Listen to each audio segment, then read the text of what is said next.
Hi everybody, this is a small tutorial how to make a really easy yeast dough bread. I like to make this bread because it's super easy, and whenever I go to parties or make food for other people at home, I always like to bring some bread or make some bread. This is a super easy recipe. All the stuff you need you probably already have at home. Yeah, let's get started. So, all the things you need is flour. I use multiple flours. Wheat. I have no idea if these flour specifications translate from German into other countries, if that works. Well, it's 550 wheat flour. Then it's the regular standard wheat flour you can get, it's 405. Some rye, but the rye flour is just really for coloring and little flavoring. Don't use too much because it will actually keep, the more you use of the rye flour, it will keep the yeast from actually going up. And here we have some whole grain wheat flour, so it's probably going to be more of like a white bread style. Some salt, some dry yeast. I also use fresh yeast, but I just couldn't get a hold of it this time, so it's going to be dry yeast. In the result, it doesn't really make a difference. Some sugar, just a tiny pinch to get to have something for the yeast well, for the yeast to consume while whatever you call what the yeast is doing in the dough. Some oil, but that is not really for the dough, that is just for coating it while it rises, so there's not going to be a dry crust on the outer side of the dough. Handrührgerät, whatever you call that in English, but I guess from the looks of it, combined with these dough hooks, you kind of get what it does. Some cellophane foil, that's just to cover the bowl. I'm really not into this wet towel thing because it gets all messy and stuff. And a big bowl. You will notice I don't use measurements. This might be a big turn off if you wanted to do a bread recipe and do it by the recipe and use all the measurements and everything. I just kind of do it after feeling, and it works out for me quite well. Oh yeah, warm water. Totally forgot warm water. I'll probably put a list at the end of this video. That's going to make it easier. So I just start by combining the flours. Not taking measurements means I still have to have sort of an overview of, not exactly, but like how much flour do I use, because I have to have a reference for how much yeast I use. So it's pretty easy. These bags are always like a kilo, so one of these dry yeast things goes for 500 grams of flour. I always use a little bit more of yeast, so it's kind of easy to figure it out. I mean, this is probably going to be like 600 grams, I guess. I'm going to make a lot of bread today because there's a lot of hungry people at a party where I'm going to later. So this is about 600 grams of the regular wheat flour. Then some of the rye. As I said, just a little bit. Color and flavor. If you want to make plain rye bread, I think that goes then in the sourdough department. And that's just a little bit too much. I like it quick and easy and efficient, and I'm pretty sure you can make amazing tasting bread with sourdough, but just the idea of having to have a fermenting culture sitting in my kitchen is just a little bit too much. So here we have the 505 wheat flour. Say like half a kilo. Yeah, about that. And then some of the whole grain wheat flour. That's also going to give it a nice color and probably a nice taste.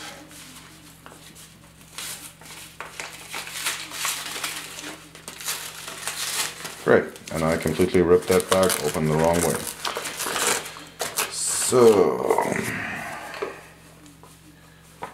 So I guess we're going 2 kilos here. That could make sense, yeah, sorta.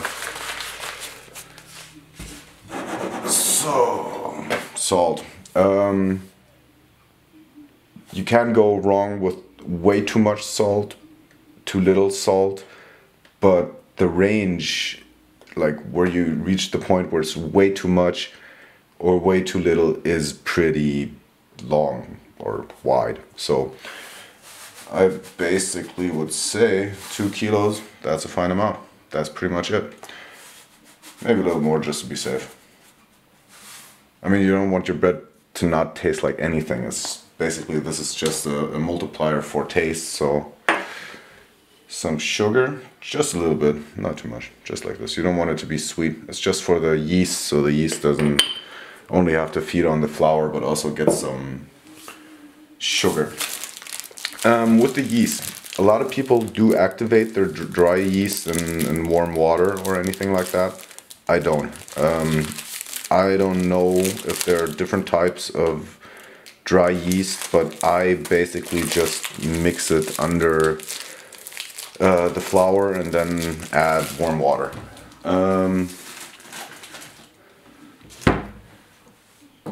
That worked out for me quite well, so no reason to stop. I completely forgot warm water, so I have to get some warm water and we'll take it from here. So I have some warm water now here. I'll probably need some more, but that's, well, we'll see as we go along. First we add the yeast. So each pack goes for 500 grams, estimated 2 kilos, so 4 packs it is, even though that seems quite a lot, but we'll see.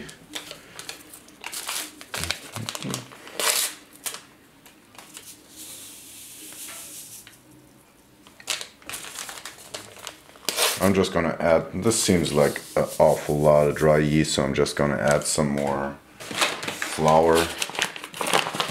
You can never have enough bread, so there you go. And then basically we stir all the dry ingredients with a spoon to get them all mixed together, get all the flours combined, and get some yeast everywhere in the dough. Oh, same goes for the sugar and salt, but hey. While I do this, I'll preheat my oven, which I use as kind of a rising chamber.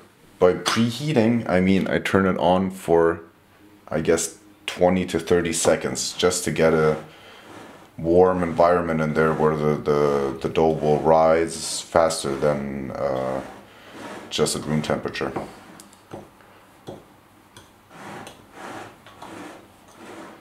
So the part where you add the water is probably, or where you get the whole dough together with the water, is probably the part where it's okay to fail in the beginning. You need to get a feeling for consistency. What I try to do is to make this dough with as little water as possible, because if you get your dough too wet, it will just completely pancake and you will get a very flat bread, and it probably tastes nice, but it will just not look appealing if you have really thin slices. So if you make pizza dough, that's fine, because you're gonna roll that out anyways, that doesn't matter. But here it's just getting as little water as possible, but just as much as you need. So I mean, this is a lot of flour, so I can just pour here and then, you know, get it netted with the machine first, and then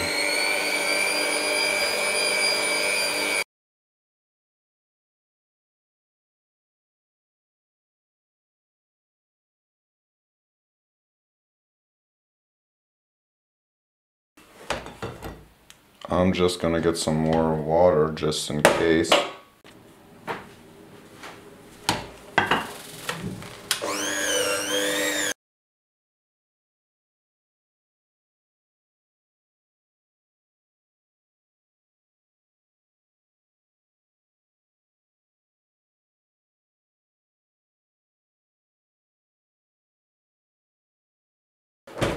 In cases like this, when the dough doesn't really want to come together, you might have to get your hands dirty here.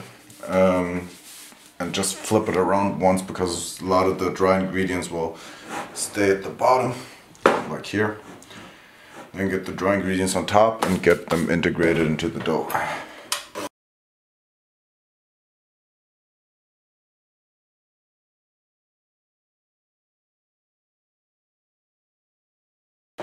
Be aware, this is a really good machine. Not every machine can handle this. If you buy your kitchen equipment in the supermarket for $9.99, don't expect it to do this. I have burned through, I guess, 3 or 4 of these that were really cheap. And this one was a Christmas gift from my parents, and it's worth gold. I mean, it just keeps on going.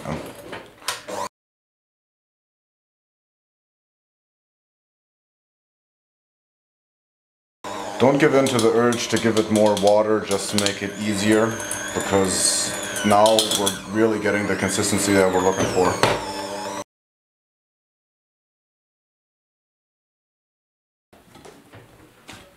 So, this is what we were looking for.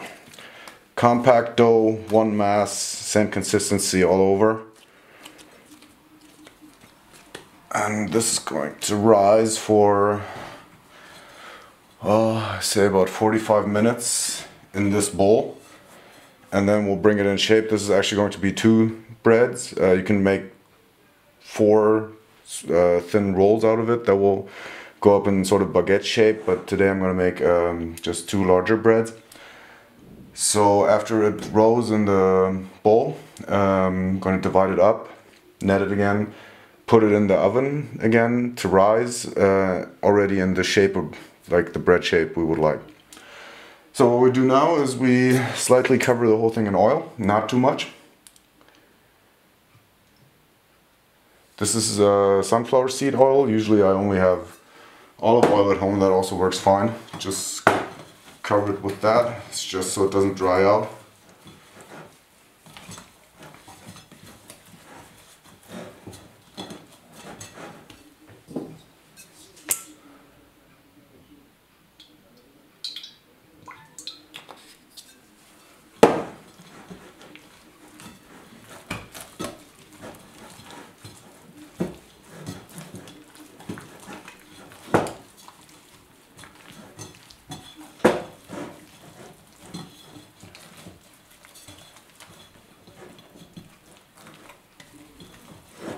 Just gonna wash my hands real quick because it's really tough to handle cellophane foil with oily hands.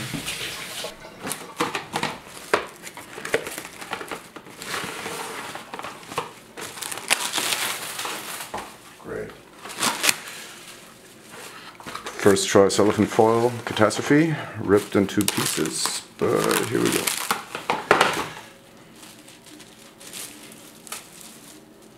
It doesn't have to be tight or airtight, just put it over there. The dough will push it up anyways, so there's no need to get it really airtight.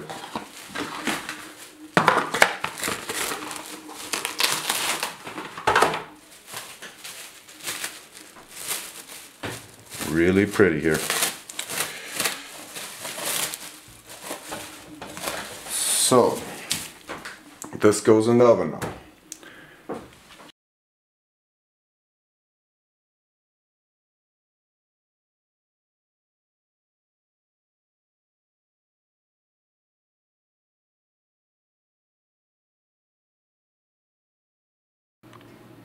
So 45 minutes have passed.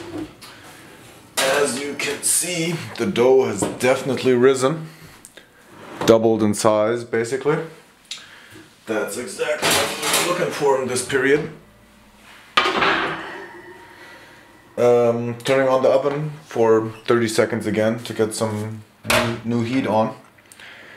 What we're going to do now is divide this in 2 pieces, give it a good netting it, so the yeast has some chance to get in contact with new flour, so it's not dying off. Then we put it on the whatever this thing is in English, to let it rise again for 30 minutes, 45 minutes, until the bread is in the shape we like, and then we'll take it from there.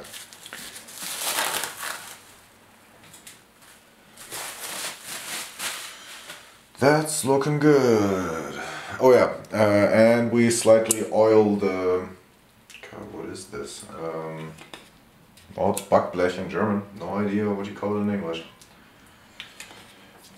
Guess I have to practice my kitchen lingo.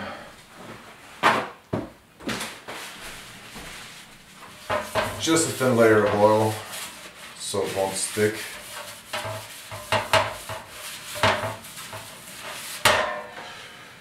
So just right down the middle. So then we kind of want to get it into shape.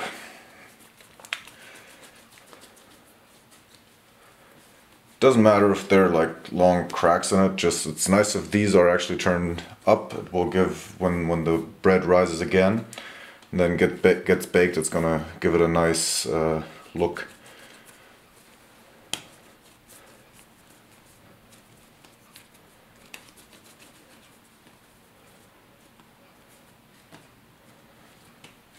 So before I put it on the thing, where I have no idea what it's called in English, I'm gonna flour the bread.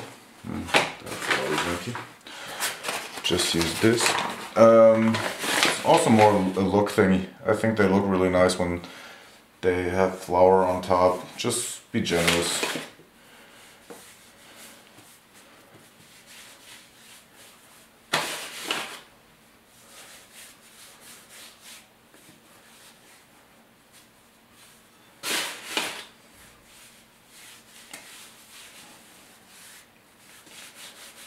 So, number one.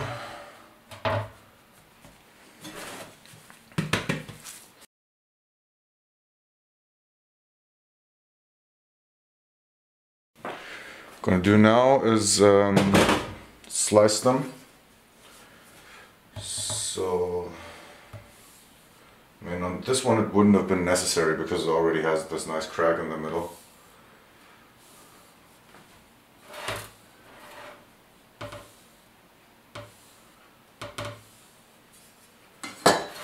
So, now I'm just putting a dry towel on top, and then the whole thing goes in the oven for another 30 minutes to 45 minutes.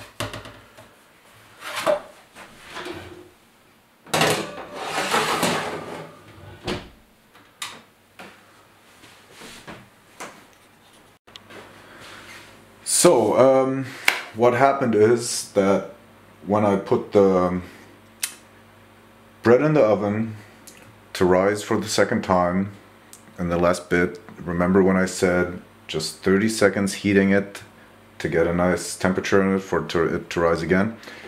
Yeah, I left the oven on, almost set this nice little piece of cloth on fire, and I think I killed the yeast in these two. So I made another one. This is already in the part of rising for the second time. I baked the other ones anyway. They seem okay. They could have gotten a little bigger. I hope they're not going to be too hard because they didn't rise properly, but that's kind of in the end how it's going to look. This one probably is going to be much nicer. Since I made a ton of herb butter, I need this bread. I can't show up at a party and be like, hey, I brought butter. So yeah, we're gonna try if these are any good. So that's pretty much it. Oh no, wait, the whole part of baking them, right? You put them in the oven. No, you don't put them in the oven. First you heat it to 250 degrees Celsius, and when it's on that temperature you basically put them in the oven and wait until they look like this. This is kind of what you're going for. If it is this dark, then it's done. It's like 20-25 minutes, something like that. And that makes a pretty good bread. Okay, that's it.